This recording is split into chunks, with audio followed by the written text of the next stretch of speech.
नमस्कार, आप सभी का स्वागत आपके अपने YouTube चैनल फिजिकल एजुकेशन अड्डा के ऊपर, जहां आपको फिजिकल एजुकेशन एंड स्पोर्ट्स के हर प्रकार की अपडेट मिलती रहती हैं। हमारी एक सीरीज चली हुई है हरियाणा पीटी एग्जाम की प्रिपरेशन को लेकर, उसका नेक्स्ट पार्ट में लेके आ गया हूँ, जिसमें हम हमारे नेक्स्ट इंपॉर्टेंट क्वेश्चंस को कवर करने वाले हैं। तो इससे पहले हमने जो है सर्कुलेटरी सिस्टम को कवर किया। आज हम बात करेंगे डाइजेस्टिव सिस्टम से कि दरअसल ये डाइजेस्टिव सिस्टम होता है क्या, जो पाचन तंत्र। हम पाचन तंत्र की आज की इस वीडियो में बात करेंगे कि पाचन तंत्र नामक जो ये टॉपिक है वो दरअसल है क्या। तो उसको शुरू करूँ मैं, उससे पहले आपको जो है बोलना चाहूँगा, क्वेश्चन की करेक्शन है। लास्ट वीडियो जो हमारा था कल का, उसमें मैंने आपको रक्त परिसंचरण तंत्र का जो खोज करता है रॉबर्ट हुक बता दिया, वो गलत है। तो रक्त परिवहन तंत्र की खोज किसने की थी? आपकी विलियम हार्वे ने। विलियम हार्वे ने आपके रक्त परिवहन तंत्र की खोज की थी, रक्त परिसंचरण तंत्र की जो है खोज की थी। अब बात कर लेते हैं कि डाइजेस्टिव सिस्टम है क्या, पाचन तंत्र, जिसके ऊपर आज डिस्कशन करें। इंपॉर्टेंट टॉपिक, इससे कई बार इंपॉर्टेंट क्वेश्चन आते हैं। देखो, पाचन तंत्र का मतलब है जो हमने खाना खाया, मैं भाषण बताऊं, जो हमने शरीर में एनर्जी के लिए खाना खाया, उसको पचाने की जो प्रोसेस है ना, वहीं और उस पचाने की जो प्रोसेस है और उस खाने को पचाने में जो बॉडी के पार्ट्स हेल्प करते हैं, उन सभी को मिलके जो एक सिस्टम बनता है ना, वो तंत्र, ठीक है। ये पाचन तंत्र, खाने को पचाने वाला तंत्र, जो अलग अलग बॉडी के जो इंटरनल पार्ट है उनसे बनता है, वो पाचन तंत्र। इसके बाद हमने मसल्स पढ़ी 3 प्रकार की नॉर्मली, ऐच्छिक, अनैच्छिक, कार्डियक, ठीक है। कार्डियक मसल्स को हार्ट की मसल बोला जाता है। अनैच्छिक मसल जो हमारे इंटरनल ऑर्गन में होती है, जो हमारी इच्छा के अनुसार काम नहीं करती, और दूसरी जो थी ऐच्छिक मसल, जो हमारी इच्छा के अनुसार काम करे। तो अब डाइजेस्टिव सिस्टम का जिक्र चल रहा है, तो डाइजेस्टिव सिस्टम में अनैच्छिक मसल मतलब आपने खाना खाया और वो इंटरनल प्रोसेस चलती रहेगी पचाने की अपने आप, ठीक है। तो ये आपका डाइजेस्टिव सिस्टम के अंदर मसल कौन सी होगी? अनैच्छिक मसल होगी। हार्ट की मसल भी अनैच्छिक होती है, लेकिन जो इनकी संरचना होती है हार्ट की मसल की, वो होती है ऐच्छिक मसल्स की तरह, ठीक है, जो धारीदार होती हैं ये, ठीक है। और जो आपकी अनैच्छिक मसल होती हैं वो अरेखित मसल होती हैं, ठीक है, उसमें धारियाँ नहीं होती हैं, समझ गए। तो ये आपका क्लियर हो गया। तो डाइजेस्टिव सिस्टम में मसल्स कौन से होती हैं? अनैच्छिक। अब बात करेंगे सबसे पहले उन पार्ट्स की जो डाइजेस्टिव सिस्टम का इंपॉर्टेंट हिस्सा है। मैंने आपको बता दिया नॉर्मली पाचन तंत्र का जो सिस्टम है, जिसमें बॉडी के अलग अलग पार्ट शामिल होंगे, खाने को पचाने की जो प्रोसेस है वो पाचन तंत्र है, ठीक है। अब हर सिस्टम में, जैसे हमने सर्कुलेटरी सिस्टम पढ़ा, रक्त परिसंचरण तंत्र, उसमें भी हमने पढ़ा कि उसके भी अलग अलग जो पार्ट है। आपका हार्ट है, ब्लड था, इसके अलावा आर्टरी, वेन्स जो भी थी, वो सारी ब्लड वेसल्स वगैरह, ब्लड, ठीक है। अब डाइजेस्टिव सिस्टम में भी ये पार्ट्स होते हैं। तो शुरू करें टॉपिक को वन लीनियर वाइज। उससे पहले मैं आपको एक समग्र चित्र दिखाऊंगा 1-2, जिससे आप डाइजेस्टिव सिस्टम को समझ सकते हो कि पूरी जो प्रोसेस होती है कैसे चलती है। तो पहला चित्र जस्ट आपके साइड में आ रहा होगा, जिसमें organs of the digestive system बताया गया है। जो डाइजेस्टिव सिस्टम के ऑर्गन्स हैं उनके बारे में बताया गया है। सबसे पहले आपका माउथ दिखाया गया है, फिर एक लंबी पाइप है, उसको बोला जाता है एस्फोगस। उसके बाद एक लीवर है रेड कलर में, फिर आपका स्टमक दिखाया गया है, स्मॉल इंटेस्टाइन है, फिर लार्ज इंटेस्टाइन है, और फिर लास्ट में बचता है रेक्टम, ठीक है। तो ये सारा जो सिस्टम दिखाया गया। इसके बाद एक आध चित्र और देखेंगे जिसमें आप क्लियरली जो समझ जाएंगे। एक और चित्र आपका आ रहा होगा जिसमें फोरेंक्स दिखाया गया है, स्लाइवरी ग्लैंड दिखाई गई है, माउथ दिखाया गया है, liver, oesophagus, gall bladder, stomach, intestine, pancreas, large intestine, anus दिखाया गया है, ठीक है। तो ये जो है इसके पार्ट जो है हैं। इसके बाद हम वन लीनियर टाइप जो है शुरू करते हैं। उससे पहले मैं आपको और थोड़ा रंगीन चित्र दिखाऊं डाइजेस्टिव सिस्टम का, वो भी देख सकते हो, जिसमें नाम तो नहीं लिखे गए लेकिन चित्र क्लियरली नजर आ रहा होगा आपको। तो ये आपके मैंने बता दिया डाइजेस्टिव सिस्टम क्या होता है, चित्र भी दिखा दिया। आपने इसके पार्ट भी देख लिए होंगे, आपके दिमाग में भी आ गए होंगे भी इसके कौन कौन से पार्ट है, एक बार आ गए होंगे। 5-7 पार्ट हैं, ज़्यादा लंबी कहानी है नहीं। एक आध चित्र और भी आप देख सकते हो, जैसे एक चित्र और आ रहा होगा जिसमें माउथ दिखाया गया है, एस्फोगस दिखाया गया है, डेडोनियम दिखाया गया है, stomach, jejunum, small intestine, large intestine, ileum, anus, ठीक है। ये कुछ एक नाम नए आए हैं, इनको हम डिस्कस करेंगे जब वन लीनियर टाइप क्वेश्चंस में जाएंगे तो, ठीक है। आपने चित्र देख लिए। पार्ट भी आपको पता चल गए डाइजेस्टिव सिस्टम के कौन कौन से पार्ट हैं पाचन तंत्र के। अब बात कर लेते हैं वन लीनियर क्वेश्चंस की बिना देरी किए हुए। नॉन स्टॉप आज ज़्यादा डिस्क्रिप्टिव में नहीं जाऊंगा, मैं डायरेक्टली वन लीनियर में जाऊंगा। साइड में फोटो आ रही होगी, आप देख सकते हो। सबसे पहला ही क्वेश्चन है कि ग्रास नली को स्फोगस कहते हैं। जो ग्रास नली हमने चित्र में देखी थी जिसमें स्पष्ट नजर आता है कि लंबी नली, फिर चित्र आ रहा होगा, आप देख सकते हो उसमें जो आपकी नजर आ रही स्फोगस। ग्रास नली को क्या बोलते हैं? स्फोगस जो है बोलते हैं, मतलब स्फोगस को ही ग्रास नली जो बोला जाता है। क्वेश्चन आ सकता है आपके एग्जाम में। नेक्स्ट क्वेश्चन है, ग्रास नली को स्फोगस के नाम के अलावा गैलेट के नाम से भी जाना जाता है, मतलब स्फोगस का एक नाम और है गैलेट। तीन नाम हो गए आपके स्फोगस के, एक तो स्फोगस खुद हो गया, इसोफेगस, और एक ग्रास नली और एक गैलेट, याद रखने आपको। इसके बाद एक न्यूट्रिएंट से रिलेटेड क्वेश्चन है, थोड़ा समझने की जरूरत है यहाँ पे आपको। प्रोटीन के अंदर नाइट्रोजन पाया जाता है। देखो मैं आपको एक बात समझाऊं, जो हमारे न्यूट्रिएंट्स होते हैं खाने में मेनली लिए जाते हैं वसा, कार्बोहाइड्रेट, प्रोटीन। अब यहाँ पे नाइट्रोजन शब्द क्यों आया है उसका चक्कर समझने के लिए थोड़ा सा हमें जो है डीपली जाना पड़ेगा। तो इसको समझने के लिए हमें थोड़ा तीनों चीज़ों को समझना पड़ेगा। देखो आपकी फैट, कार्बोहाइड्रेट, प्रोटीन, ठीक है, तीन चीज़ें होती हैं। तो ये तीनों चीज़ें किससे मिलके बनती हैं? सबसे पहले मैं बात करूं फैट और कार्बोहाइड्रेट की, तो आपकी जो फैट और कार्बोहाइड्रेट वो किससे मिलके बनती है? आपकी कार्बन, हाइड्रोजन, ऑक्सीजन, उसके अंदर ये चीज़ें होती हैं, ठीक है, कार्बोहाइड्रेट और फैट के अंदर। लेकिन प्रोटीन में तीनों चीज़ें तो होती हैं, साथ में एक चीज़ एक्स्ट्रा होती है, नाइट्रोजन। तो प्रोटीन किससे मिलके बनता है? कार्बन, हाइड्रोजन, नाइट्रोजन, ऑक्सीजन, ये चारों तत्वों के जो है शामिल होते हैं उसके अंदर। मतलब यहाँ पे और भी तत्व होते होंगे माइनर, लेकिन मेनली चार तत्व यही तो एक नाइट्रोजन और एक्स्ट्रा एलिमेंट जो है यहाँ पे शामिल जो है आपका हो जाता है। इसलिए यहाँ पे लिखा कि प्रोटीन के अंदर जो है नाइट्रोजन तत्व पाया जाता है।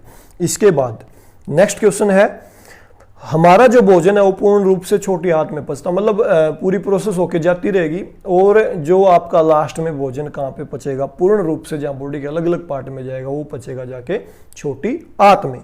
इसके बाद मैंने आपको चित्र दिखाया था, आपको नजर आ रही होगी, आंत फिर भी दिख रही होगी, तो छोटी आंत में जाके जो आपका भोजन पकेगा।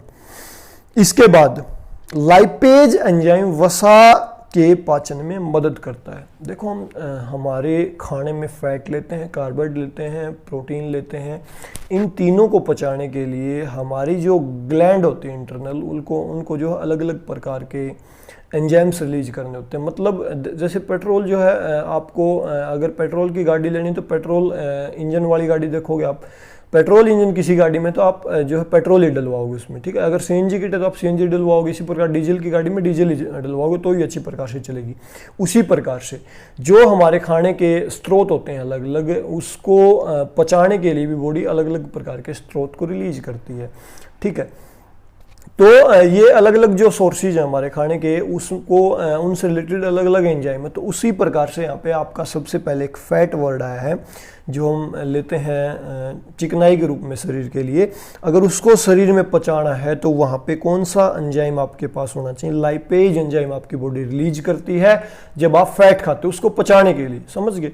इसके बाद ट्रिप्सिन जो एंजाइम है वो आपका प्रोटीन को पचाने में मदद करता है, ट्रिप्सिन एंजाइम, ठीक है। याद रखें ये बात, अलग अलग जो हमारे खाने में शामिल होती है मेनली तीन चीजें, प्रोटीन, वसा और आपकी कार्बोहाइड्रेट। तो इन तीनों को पचाने के लिए अलग अलग प्रकार के प्रोटीन एंजाइम की जरूरत होती है। तो पहला एंजाइम जो है आपका लाइपेज बोल सकते हो, जो फैट को पचाता है। इसके बाद ट्रिप्सिन जो प्रोटीन को पचाता है। इसके बाद एमाइलेज एंजाइम कार्बोहाइड्रेट को पचाने में जो है हेल्प करता है, एमाइलेज, समझ गए। तीनों ही आपके आ लिए, लाइपेज आ लिया, ट्रिप्सिन आ लिया और एमाइलेज, तीनों याद रखना, आपको एग्जाम ओरिएंटेड आपके एग्जाम में आ सकते हैं। इसके बाद अतिरिक्त मात्रा में कार्बोहाइड्रेट शरीर के लीवर के भाग में एक्त्रित हो जाती है। देखो हमारी बॉडी को जितनी एनर्जी की जरूरत होती है ना, कई बार उससे एक्स्ट्रा भी ले लेते हैं, ठीक है। तो जब हम उससे एक्स्ट्रा एनर्जी लेते हैं तो वो शरीर में कहीं ना कहीं स्टोर हो जाती है। मेनली मैंने बताया हम खाने में कार्बोहाइड्रेट लेते हैं, फैट लेते हैं, प्रोटीन लेते हैं। कई बार क्या हो जाती है, ये चीज़ें एक्स्ट्रा शरीर में चली जाती हैं जितनी ज़रूरत है उससे ज़्यादा। तो इन तीनों के जमा होने के लिए अलग अलग प्रकार की जगह होती है। जैसे फैट आप देखोगे तो फैटी व्यक्ति मोटे ताजा मिलेंगे आपको, उसी प्रकार से आप ज्यादा कार्बोहाइड्रेट ले लेते हो तो वो आपके लीवर में जाके जो है जमा हो जाएगी, समझ गए, लीवर के अंदर जमा हो जाएगी। इसके बाद जठर रस, gastric juice, rennin, lipase, pepsin हैं जो पाचन क्रिया में मदद करते हैं। देखो एक जूस हमारी बॉडी रिलीज करती है जब आप खाना लेके जाते हो, तो वो जूस बताए हैं कौन कौन से होते हैं। गैस्ट्रिक जूस जिसको जठरस भी बोलते हैं, जो खाना पचाने में हेल्प करते हैं। मैंने बताया ना, नॉर्मली खाना ही ये नहीं कि आपको एनर्जी मिल गई, उस खाने को जब आपने खा लिया तो उसके बाद बॉडी के अंदर अलग अलग प्रोसेस हो रही हैं, तो उसमें अलग अलग केमिकल रिएक्शंस हो रही हैं। उन केमिकल रिएक्शंस के लिए जो है बॉडी को अलग अलग प्रकार के केमिकल्स को रिलीज करना पड़ता है, उसी में से एक जठरस। तो जठरस आपने इन्होंने बता रखे कि रेनिन है, लाइपेज है, पेप्सिन है, जठरस होते हैं जो जठर के अंदर रिलीज होते हैं। तो वो क्या करते हैं, आपके खाना पचाने में जो हेल्प करते हैं, जो अलग अलग प्रकार का खाना लेके जाते हो अपने पेट के अंदर, वहाँ पे केमिकल रिएक्शंस में आपकी हेल्प करते हैं। इसके बाद है जठर रस से हाइड्रोक्लोरिक अम्ल निकलता है। हाइड्रोक्लोरिक अम्ल मतलब HCl, जो हमारा खाना पचने में मदद करता है। जो जठर रस से ये निकलता आपका हाइड्रोक्लोरिक अम्ल, याद रखना है HCl हमारा जो अम्ल होता है वो खाना पचने में मदद करता है। मोस्ट इंपॉर्टेंट क्वेश्चन है। इसके बाद पित्त जो होता है वो आपकी वसा को पचाने में जो है हेल्प करता है, ये बात याद रखनी है। जो बाइल पित्त होता है हमारा वो किस में मदद करेगा, आपका फैट को पचाने में। इसके बाद है इलियम, जो है वो पाचन तंत्र का एक भाग है। देखो इलियम को मैं पढ़ूं उससे पहले आपको एक लाइन नजर आ रही होगी इस क्वेश्चन में, 6 नंबर पे आंत के सामने लिख रखे हैं मैंने, पार्ट बना रखे हैं 5, डोडेनियम, जेजुनियम, इलियम, कोलन, रेक्टम। ये सारे जो पार्ट होते हैं ना आंत के पार्ट होते हैं, इसलिए ऊपर जो क्वेश्चन है ना कि इलियम पाचन तंत्र का पार्ट है। हमने शुरुआत में आपको चित्र दिखाया डाइजेस्टिव सिस्टम के जो पार्ट है आपके, उसमें स्मॉल इंटेस्टाइन थी और लार्ज इंटेस्टाइन थी। तो इंटेस्टाइन को हिंदी में बोलते हैं आंत। तो ये पांचों जो है आपके आंत के जो है टाइप है, इसीलिए अगर आपके क्वेश्चन में आ जाए कि इलियम किस तंत्र का पार्ट है तो आप वहां पे बता सकते हो पाचन तंत्र। और कई बार एग्जाम में जो ना आंत के पार्ट सीक्वेंस में लगाने पूछ लेते हैं। तो सबसे पहला जो पार्ट आपका आता है वो है डोडेनियम, फिर है जेजेनियम, फिर है इलियम, फिर है कोलन और फिर है रेक्टम। ठीक है, पांचों ये पार्ट आपकी आंत के। इसके बाद दूध शरीर के अंदर जाते ही रेनिन एंजाइम की वजह से फट जाता है। आपने दूध पिया, उस दूध को पचाने के लिए पहले दूध जो पेट में फटता है, फिर वो जमता है, उसी पर प्रोसेस होती है केमिकल रिएक्शंस की। तो दूध को फाड़ने के में जो एंजाइम हमारी हेल्प करता है वो है रेनिन एंजाइम, आपको याद रखना, एग्जाम ओरिएंटेड है। इसके बाद इंसुलिन अग्नाशय की लैंगरहैंस ग्रंथि से स्रावित होता है। आपको पता है कि जिसके अंदर इंसुलिन की समस्या हो जाती है वो डायबिटीज का शिकार हो जाते हैं। तो इंसुलिन को कौन रिलीज करता है, आपका लैंगरहैंस ग्रंथि जो है इंसुलिन को रिलीज करती है। इसके बाद है एंटी डायबिटिक हार्मोन इंसुलिन को बोला जाता है। मतलब इंसुलिन अगर प्रॉपर रिलीज आपकी बॉडी में नहीं हो रही तो आपको डायबिटीज हो सकती है। अगर इंसुलिन प्रॉपर आपकी रिलीज हो रही है बॉडी में तो आप डायबिटीज आपको नहीं होगी, मतलब एंटी डायबिटीज आप हो जाओगे। इसके बाद आंत के मैंने आपको पार्ट बता दिए। इसके बाद मधुमेह रोग इंसुलिन की कमी से आपका होता है। मैंने बताया डायबिटीज को हिंदी में मधुमेह बोलते हैं। तो आपको अगर डायबिटीज होगी तो वो इंसुलिन की कमी से होगी। मतलब आपकी जो पेट की जो ग्रंथि है लैंगरहैंस जो ग्रंथि है वो अगर इंसुलिन का स्राव प्रॉपर मात्रा में नहीं कर रही तो इसका मतलब आप डायबिटीज की समस्या से घिरने वाले हैं। इसके बाद किडनी जो है शरीर में पानी का संतुलन बनाए रखने में हेल्प करती है। आपकी किडनी पानी का बैलेंस बनाने में हेल्प करती है। इसके बाद है शरीर में यकृत भाग से बाइल निकलता है। हमने ऊपर पढ़ा था पित्त जो है बाइल जो है वसा को पचाने में हेल्प करता है और यकृत जो है क्या करता है, बाइल भाग को यकृत भाग से बाइल निकलता है। मतलब जो बाइल रिलीज होता है फैट को पचाने के लिए वो यकृत से निकलता है, यकृत उसको रिलीज करता है। ठीक है, इसके बाद है ट्रिप्सिन, एमाइलेज, लिपेज आंत के डोडेनम भाग से स्रावित होते हैं। हमने पढ़े थे जो आपके जठर रस हैं या